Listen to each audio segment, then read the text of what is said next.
رسول اکرم صلی اللہ علیہ وسلم نے فرمایا جو صبح اور شام 3 مرتبہ یہ دعا پڑھ لیتا ہے، بسم اللہ الذی لا یضر مع اسمہ شیء فی الارض ولا فی السماء وهو السمیع العلیم، اس کو اچانک کبھی کوئی مصیبت نہیں آتی۔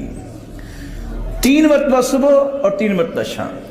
اور رسول اللہ صلی اللہ علیہ وسلم کا فرمان ہے تم جہاں بھی پڑاؤ ڈالو، جہاں بھی اترو، جہاں بھی جاؤ، تم یہ دعا پڑھ لیا کرو، اعوذ بکلمات اللہ التامات من شر ما خلق، جب تک وہاں رہو گے لم یضرہ شیء حتی یرتحل، جب تک وہاں سے چلے نہیں جاؤ گے تمہیں کوئی چیز دکھ نہیں دے سکتی۔